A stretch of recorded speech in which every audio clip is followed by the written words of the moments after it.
Em vez de notícias, poemas e receitas. O protesto contra a censura sofrida pela imprensa durante a ditadura militar assumiu várias formas. Mas nem sempre os jornais e revistas foram vítimas. Alguns cooperaram com o regime. Já a chamada mídia alternativa sentiu de forma mais pesada a repressão dos militares. Esse é o tema da reportagem de hoje da série Semana do Proibido.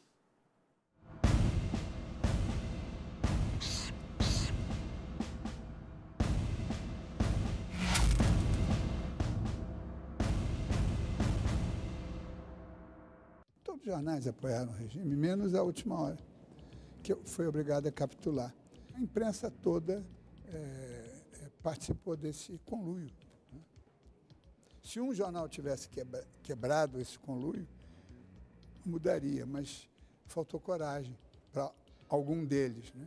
Em primeiro lugar, havia um estranho telefonema, cuja origem era totalmente desconhecida, por meio do qual uma voz estranha também dizia o que podia e o que não podia ser noticiado.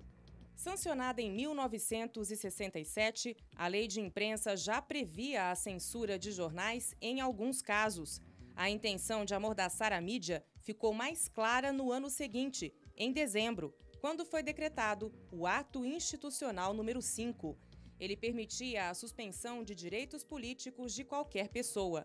A censura chegava aos principais jornais do país. Para evitar qualquer choque da redação com os censores, ele falou, não, os senhores, 5 militares, ficam aqui na sala, nós vamos lhe passando as páginas, as provas de página, vocês vão vendo e vão fazendo o que vocês têm que fazer.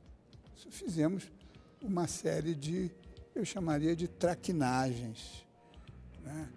A previsão do tempo, tempos sombrios, nuvens negras, todo o jornal inteiro estava cheio de mais do que insinuações, evidências de que a gente estava dando um recado para o leitor de que estávamos sob censura. O Estado de São Paulo ele tem, digamos que, uma postura mais crítica com relação aos rumos do governo, sobretudo a partir de 69 fica claro, né? Porque aí você tem um golpe dentro do golpe, que é o Ato Institucional número 5. Né? E é justamente a partir daí que a censura ela torna-se mais forte, mais intensa, e a repressão também. Na redação da Folha, não é que você não tem um censor, você tem, mas é alguém de casa. Então, olha, nós faremos a nossa censura. Para cobrir as notícias cortadas, os jornalistas do Estadão recorreram a poemas de Camões. Você está habituada no jornal, você sabe as características do jornal. Então, quando aparece numa primeira página, por exemplo, um poema de Camões, você imagina que tem alguma coisa errada ali. Eles só estavam interessados na seção política, na questão política. O resto não interessava, se nós gostávamos desse livro ou não gostávamos desse livro, ou desse filme, não tinha a menor importância. Isso durou uns 2 anos, os militares. Aí eles foram substituídos por civis. E esses, talvez até por insegurança, eram infinitamente mais chatos e queriam ver tudo, absolutamente tudo. Mas o que não era publicado na grande imprensa por causa da censura ou de interesses econômicos ia parar em outras páginas, a da imprensa alternativa. Esses jornais eram dirigidos por empresários ou intelectuais de esquerda. Entre os mais influentes do período estavam o Movimento e o Opinião.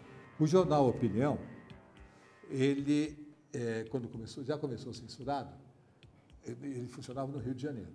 Então, as pessoas, os jornalistas, ou quem o dono do jornal mandava, levava o Gasparian, que era o dono do jornal, levavam para a Polícia Federal o jornal inteiro, e a polícia recotava, censurava. Isso vai, isso não vai, não vai. Nós resolvemos dar uma capa com o Dom Paulo. E eu fiz o retrato, como eu sempre fazia. Eu fiz o retrato em branco e preto do Dom Paulo. Eu tinha direito a uma cor.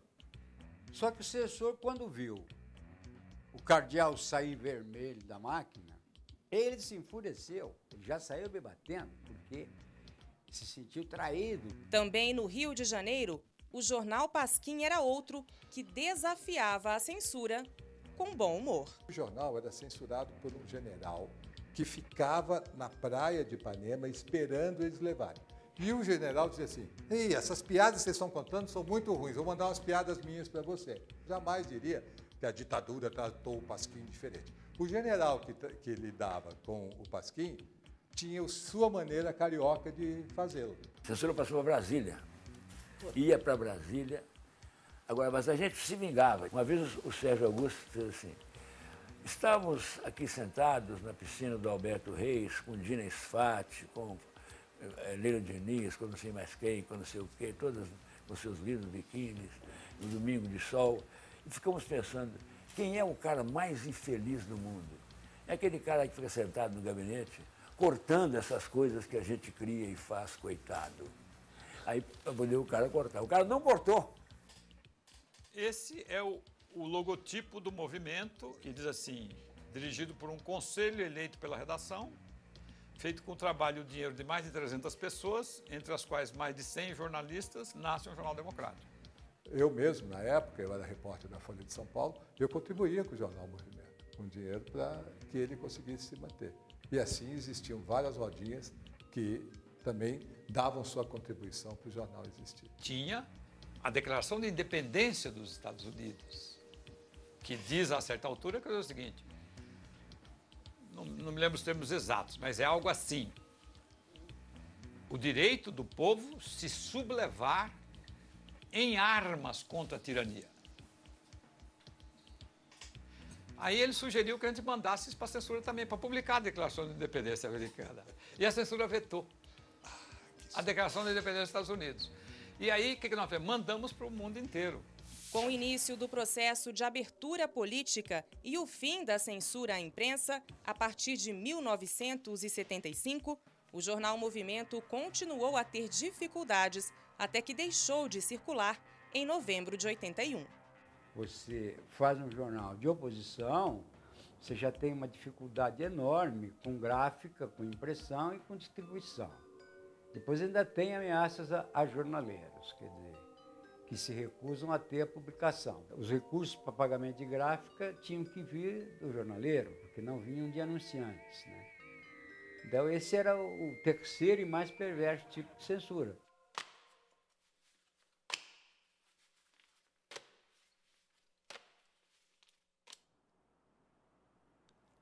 Na reportagem de amanhã, você vai ver como a censura interferia no trabalho de atores e diretores de teatro.